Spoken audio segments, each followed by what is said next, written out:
Hey guys, welcome to today's video. Today I'm finally making my first long form YouTube video. Now, I was supposed to make a video about my beliefs in long form, but that takes a long time to edit and I'm a bit lazy, so that'll maybe come later. Now today though, I'm going to be talking about the midterm elections, and let's be honest here, Republicans are pretty screwed, right? So first of all, if you're a Democratic voter or a liberal, this is great news for you, right? Because based on forecasts, now I know these forecasts come from gambling markets and they're not 100% reliable, but based on these forecasts and general predictions, it looks like the Democrats are going to take control of at least the House. Now, if things go completely awry, then Republicans may lose control over the Senate as well, but this is probably not going to happen. However, if the Republicans lose control of the House, which is looking very likely, there is going to be a lot less spending and a lot less legislation in general getting passed. And that's a pretty bad result for Republicans.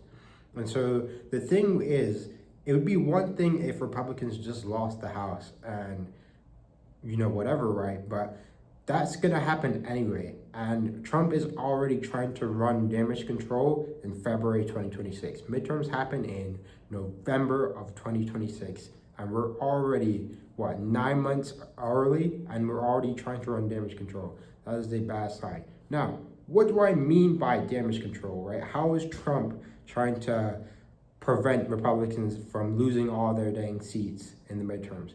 Well, he ran on deporting a bunch of illegal aliens. That's what his core base, his core supporters wanted from this term.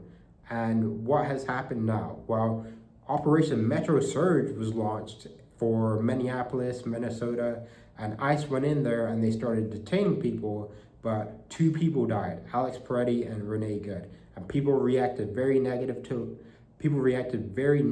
to that. And so Trump has gone in and he's decided that he's going to start withdrawing troops from Minneapolis. Now there was initially this deal that was launched that was pretty terrible, to be honest, where since ICE was going to be able to go into the jails and start detaining illegal immigrants, that they would start reducing the counts of ICE in Minnesota.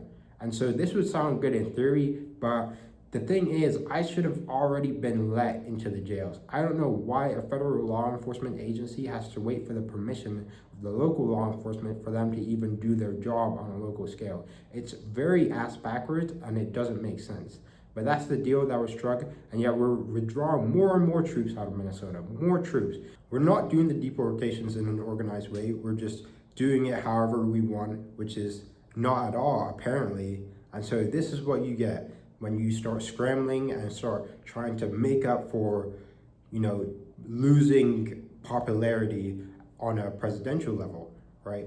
And so I have absolutely no doubt that someone in the Republican side tapped Trump on the shoulder and said, Mr. President, we are struggling. The forecast for the midterm elections look grim. We need your help. Please dial back the immigration effort, the deportation effort, should I say, because we're losing favorability. And if people don't like you, then they're not going to like us. And so Trump, him being the people pleaser that he has to be as a president, he's like, okay, let's just withdraw the troops in Minnesota and let's reuse the whole, we're just going to focus on the criminals, we're just going to deport the criminals thing, and we'll do that and see if the people like it. Well, people don't really like it, I'm not going to lie. The core base, they're obviously not going to like it because they voted for deportations and they're not getting that. Now, you've already pissed off the Democrats and especially the liberals because they've ran on the whole, they're killing the citizens of the United States when they're trying to go after the illegal aliens. Don't vote for this, vote for Democrats in the midterms. So you're losing both sides. You've got support from no one, you're alienating no one. And so this is a recipe for disaster for the midterms. I really don't see a plan for Republicans to regain this rapport going into the midterms, except by passing the SAVE Act. Now, the SAVE Act is an act, Save America, where the voter ID is enforced. Now, currently you need your license to vote, but if you require a passport or a birth certificate, you effectively end the whole illegal alien and undocumented person being able to vote issue. You completely get rid of that. Now, naturally, Democrats are resistant to this. They've come up with a bunch of excuses, from married women to people not being able to find their passports or their birth certificate, even though TSA and the DMV and every other agency and their dog doesn't really care about whether you can find your documents or not. They just require the documents. But Democrats have come up with every excuse under the book or under the sun, trying to tell American people that, oh, the SAVE Act is bad, it's gonna disenfranchise voters, it's gonna prevent voters from voting. And so they've done that, and Republicans, they just haven't passed the SAVE Act. They haven't passed it at all. It has passed in the House, should I say, but the Senate, they haven't done it. Now, that's primarily the fault of Senate Leader John Thune. John Thune has actively decided he is not going to pass the SAVE Act. Why? Because he wants this bipartisan SAVE Act. John Thune, you're not going to get a bipartisan SAVE Act. If you want to pass the SAVE Act, just pass the SAVE Act, dude. You're not going to get a bipartisan effort on this.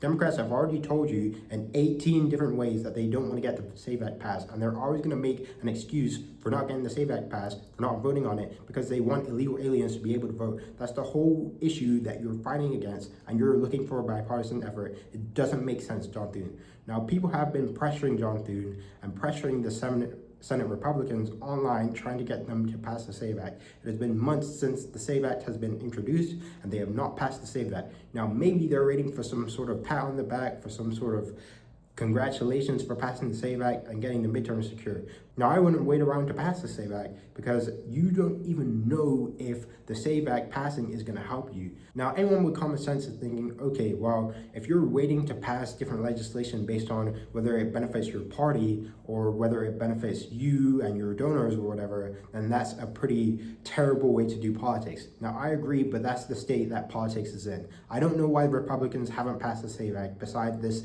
nonsense excuse of waiting for some bipartisan support. They just haven't done it. And so going into the midterms, my verdict is Republicans are completely screwed.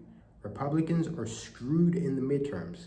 They are going to lose the House most likely, and they may even lose the Senate. Now, what happens when a party loses the House and potentially the Senate? Well, the current president in office, if it belongs to that party, is not going to be able to get things done. Trump is not going to be able to get things done if the Republicans lose the House, which they likely will, and that is going to lead to 2 years of effectively nothing happening, and that is pretty terrible. Now, going into 2028, it's pretty much confirmed, or it's highly likely, that J.D. Vance is going to be put up as the Republican nominee. Now, he may go against Gavin Newsom. It remains to be seen who Democrats are going to be putting up, but it's a very bad thing for the long term for Republicans to be in the state that they are right now.